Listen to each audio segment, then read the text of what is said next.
The year is 2006. Drake and Josh is airing its final season. Drake Bell's second album, It's Only Time, has just reached number 81 on Billboard's Top 200. Despite being only 20, Drake has been consistently working as an actor and musician for 6 years. Longer than the careers of many adult actors, let alone child actors who had grown up in the spotlight.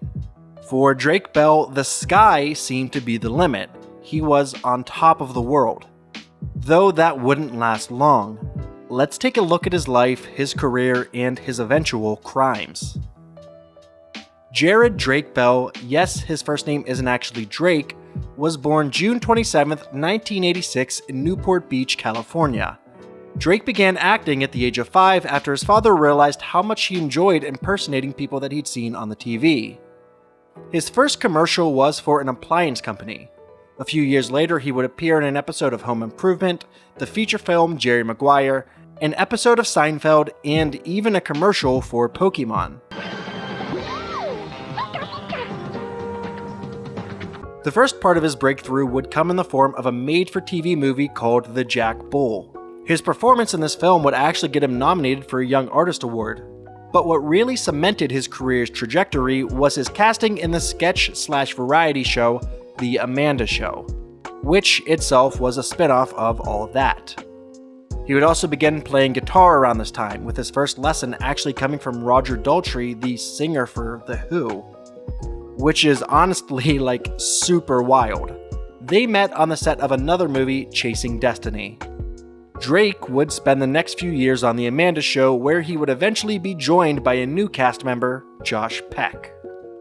And after the end of The Amanda Show in 2002, Josh and Drake would get their chance to star in their own new TV series, Drake and Josh. The show would be a huge success, with the series premiere being viewed by 3.2 million viewers, Nickelodeon's highest viewed premiere in 10 years. In fact, the show was routinely in the top 10 most viewed cable shows during the week, averaging by the end of the series nearly 3 million viewers at a time, which is some crazy numbers. And this is kind of a tangent, but did you know that in the unaired plot, Stephen Furst played Walter, the father of the show? How wild would that have been? I'm not saying that Jonathan Goldstein was bad or anything, but I just like Stephen Furst.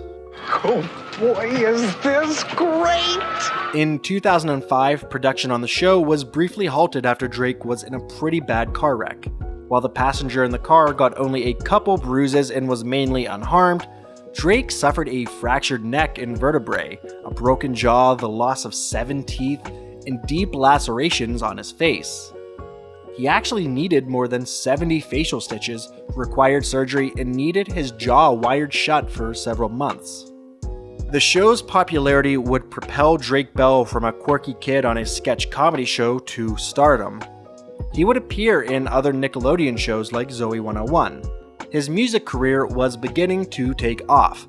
He had written the Drake and Josh opening theme song, released his debut album in 2005, and would sign to Motown Universal in 2006, releasing his second album on this label.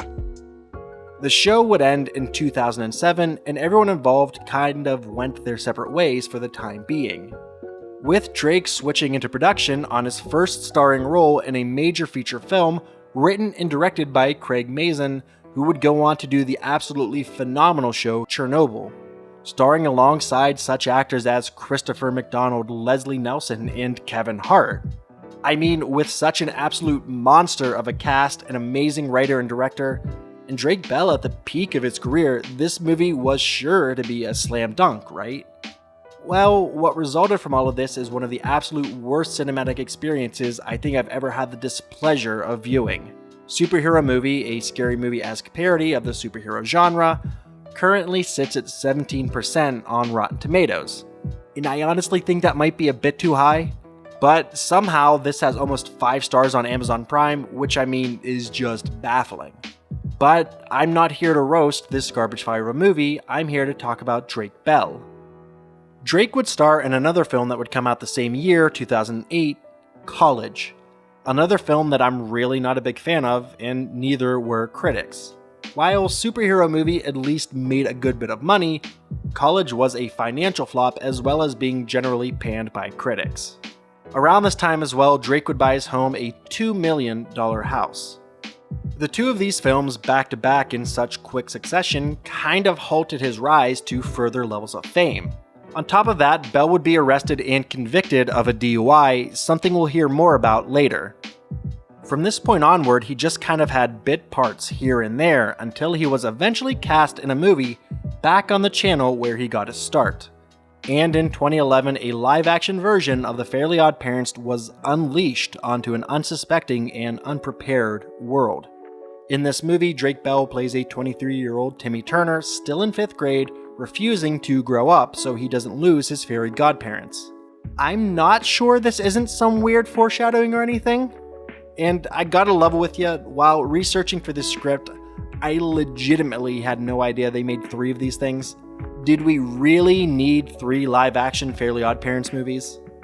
The only notable role after his time as Timmy Turner was as the voice of Spider-Man in the TV series Ultimate Spider-Man. Aside from that, it was mainly small parts again, and appearing as himself in various TV shows and once on the Shane Dawson YouTube channel. Drake would also release his 3rd album, Ready Set Go, in 2014. The album would reach 182 on the Billboard's Top 200, not quite selling as well as his previous. This year would mark a serious low for Bell as he filed for bankruptcy, with it being reported that Bell was bringing in around $2,820 a month and had $18,000 per month in expenses. His home was taken in foreclosure.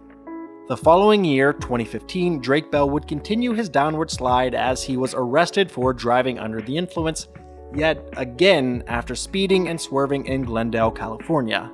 He was found guilty, served 1 day in prison, and was put on 4 years of probation. Drake was rapidly approaching rock bottom, but he still had one major out. You see, while his songs and albums were mildly popular in the US, they were way more popular in Mexico, with some of his albums breaking into the top 10s on the charts and one single, I Know, actually being number 1. When Bell announced he was going on tour in Mexico in 2016, the tour sold out within minutes. Around this time, there was a whole drama thing between Drake and former co-star Josh Peck that's honestly pretty underwhelming when you look into it. Drake tweeted out that he was upset he wasn't invited to Josh's wedding, but Josh revealed that the two weren't even that close, hadn't talked in years, and that Drake hadn't even congratulated him on his engagement. The two kind of made up, but it was weird for everyone to see how not close the two were. After this, Drake did the only reasonable thing, go to Mexico. He changed his name from Drake Bell to Drake Campana, which just means bell in Spanish. He released music in Spanish, and in 2019 showed that he actually had a Mexican ID on his Instagram.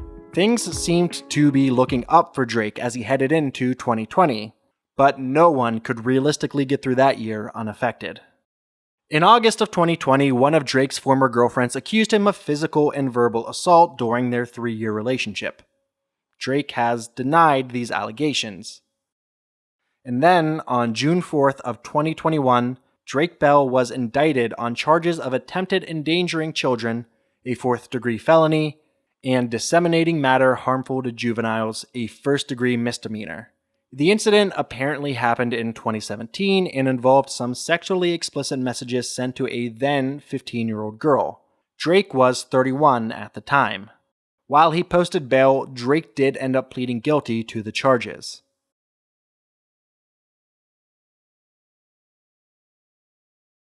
Then, in early July of 2021, Drake dropped this really random bombshell that he'd been married since 2018 and had a son.